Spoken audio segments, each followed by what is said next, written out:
everyone, welcome back to my channel. If you're new here, I'm Alex, and today kicks off the start of a brand new series that I am calling my Rapid Reading Wrap-Ups. So what this series is going to be is for every book that I read in a month, I'm going to give myself 1 minute to talk. So for the month of August, I read 5 books, so this is going to be 5 books in 5 minutes. The first book that I read in August is The Cabin at the End of the World by Paul Tremblay, and this is about some people who end up breaking into the cabin of a gay couple and their young daughter and give them an ultimatum that's ultimately going to shatter their family. This book was recommended to me by Kayla from Books and Lala. I would definitely say that this story has an unsatisfying ending and it's low plot, mostly because of the fact that it has pacing issues. It's quite repetitive, and I would argue that this should have been a short story instead of a full novel, and overall I ended up giving it only 2.5 stars. Up next, I have Tomorrow and Tomorrow and Tomorrow by Gabrielle Zevin. This was recommended to me by Haley Fam Vlogs.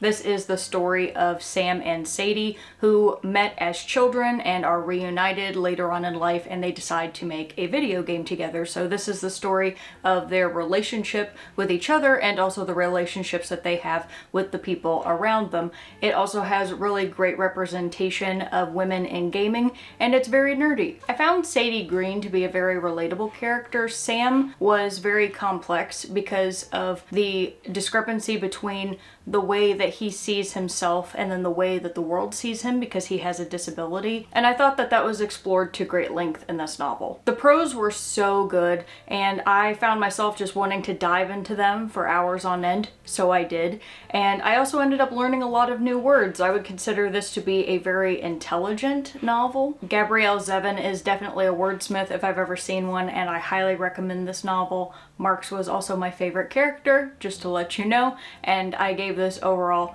5 stars. The third book I read was Howls Moving Castle by Diana Wynne Jones, and this was recommended by Leonie from the book Leo. This is the story of Sophie, who is the eldest of 3 children, and she is turned into an old woman by the Witch of the Waste. So she sets out to seek her fortune and find some way to break her curse. She ends up stumbling upon Howls Moving Castle as it is floating along the countryside, and she leaps in through the front door and decides to stay for the night, and she kind of just doesn't leave. I went into this having never seen the movie. I still haven't seen the movie, but I know Diana Wynne Jones has said herself that the movie kind of portrays the characters in a more honorable and noble light than she does in her stories. So I don't know if that tells you anything if you've only seen the movie, but the characters are definitely very flawed. It was really cute, but also adult at times, and I definitely did not expect romance to be the main plot driver for the story. I thought it was going to be some sort of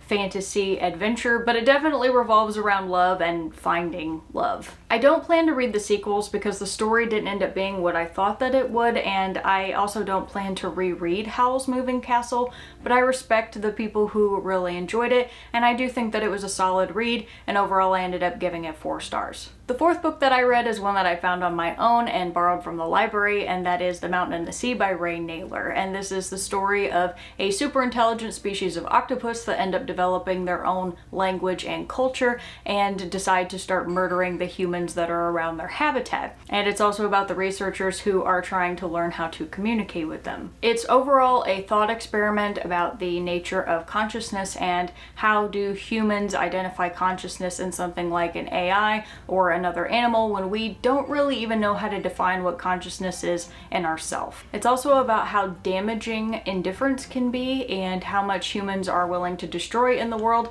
as long as it doesn't affect us. There are some heavy-handed monologues throughout the story, but that didn't really bother me all that much because I liked Ray Naylor's overall message throughout the story. I also liked the different character perspectives, and I thought that they added a lot of breadth and depth to the overall narrative. When I took the time to really just sit and devote myself to The Mountain and the Sea, I thought that it was incredibly well paced and I enjoyed it a lot, so I would highly recommend this. I do plan to reread it again, and I gave it overall 5 stars. And last but certainly not least is Hell Followed With Us by Andrew Joseph White.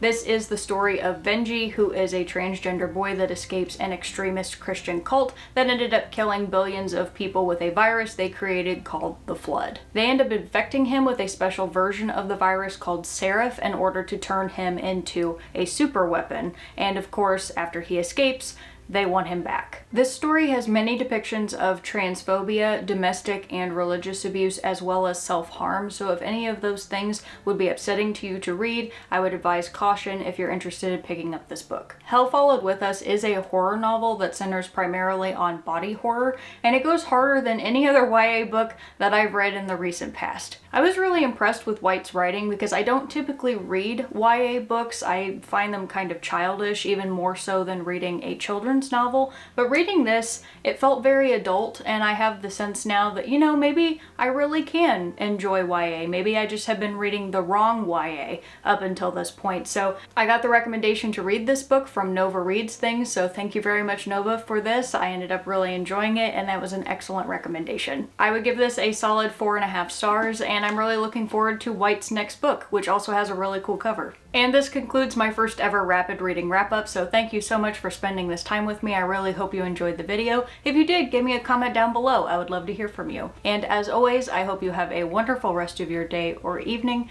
that you all stay safe out there, and I'll see you next time.